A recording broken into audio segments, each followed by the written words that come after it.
chers compatriotes, à l'aube d'une nouvelle année, je vous souhaite à chacun de vous une bonne et heureuse année 2024. Qui dit année nouvelle, dit résolution personnelle. Nous venons de vivre ensemble une histoire qui nous lie à jamais. Je vous remercie tous pour la grande confiance que vous m'avez manifestée tout au long de la campagne où nous avons pu nous parler et dresser de plans d'avenir. Je remercie tous mes alliés pour leur soutien. Je vous remercie tous pour le vote massif que vous m'avez accordé. Au cours de nos rencontres, j'ai constaté que nous voulions tous un avenir meilleur pour nos familles, nos enfants. La sécurité pour tous, la santé, les écoles, l'eau, l'électricité, de routes, de ponts, de bacs, de l'emploi, le salaire décent, un logement. Toutes ces choses simples qui devraient faire la dignité de tout Congolais, nous en rêvons. Je n'ai pas oublié les espoirs que vous avez placés en moi. Je n'ai pas oublié non plus vos exigences sur la qualité de celui qui doit gouverner notre pays. Vous me l'avez clairement exprimé. Vous voulez que le pays soit dirigé par des hommes intègres, ayant le sens de la justice et du bien commun. Vous exigez qu'on vous rende compte et qu'on vous associe plus étroitement à la gestion du pays, tant au niveau national, provincial que local. Lors de cette campagne, j'ai pris vis-à-vis de vous un engagement, celui de changer le Congo. Je n'entends pas le trahir.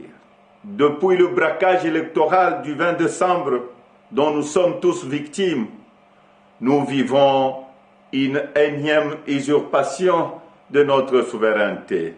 De partout, j'entends monter des cris d'indignation, des cris de contestation, des cris de colère, des cris d'exaspération. Au mépris de l'expression populaire, un régime issu de la fraude, de la tricherie et du fait accompli veut s'imposer à nous. Il n'en sera jamais question, absolument jamais. À l'aube de cette année nouvelle, au cours de laquelle nous aspirons à la paix, à la sécurité, à la stabilité et au développement, nous savons tous que nous ne pourrons jamais bâtir une nation apaisée et tisser le lien du vivre ensemble sur le mensonge, la fraude et la tricherie. Nous ne pourrons jamais bâtir un pays, un État, une nation sans retrouver notre fierté qui appelle à pouvoir choisir librement nos dirigeants.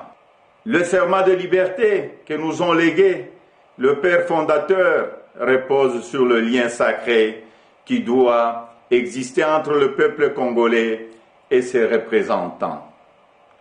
Tromper notre peuple ne fait qu'aggraver la lancinante crise de légitimité qui perdure dans notre pays et nous fait passer à côté de grands espoirs. Mes chers compatriotes,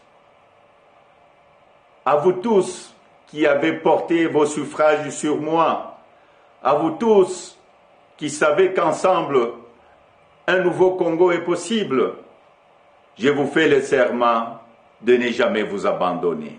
Nous entrons aujourd'hui dans une autre phase de notre quête pour la liberté. Nous devons ensemble soustraire notre pays des mains de la prédation, de la corruption, de la gabegie et de toutes les injustices. C'est pourquoi, avec d'autres compatriotes, avec les forces sociales et politiques et prise de liberté, un sursaut citoyen est nécessaire.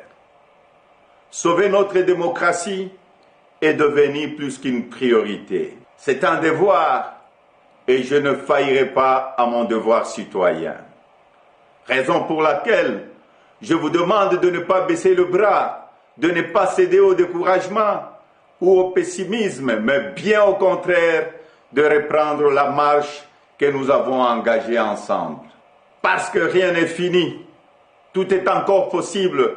Et ce nouveau Congo, nous y avons droit et nous ne laisserons à personne le droit de briser le rêve que nous avons de le bâtir ensemble. Notre Constitution nous invite à nous opposer à tout groupe d'individus qui veut prendre le pouvoir et s'y maintenir en dehors de la volonté du peuple congolais. Pour notre dignité et l'avenir de nos enfants, nous sommes tenus de souscrire à tout le moyen qu'elle met à notre disposition pour refuser la fraude et l'installation de la dictature. Peuple congolais, tenons bon, restons mobilisés. Le temps de l'action est venu. Par des actions pacifiques, démocratiques, nous allons résister et reconquérir notre droit le plus légitime, celui de faire échec à la fraude et de reprendre en main notre destin avec les dirigeants de notre choix. Amis partenaires, frères africains, les Congolais n'ont-ils pas le droit de vraies élections? Dites-moi, dans quel pays au monde l'on retrouve des machines à voter entre les mains des candidats du pouvoir et on se précipite à proclamer et à féliciter un vainqueur aux élections? Dites-moi le nom de ces pays. Citez-moi un seul pays au monde où l'on décide de prolonger la période des élections de 11 heures à 6 ou 7 jours et on se précipite ensuite à féliciter le vainqueur.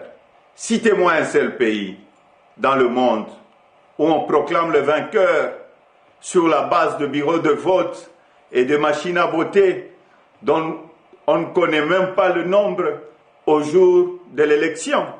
Personne ne peut s'ériger en complice de cette fraude électorale que nous accepterons jamais.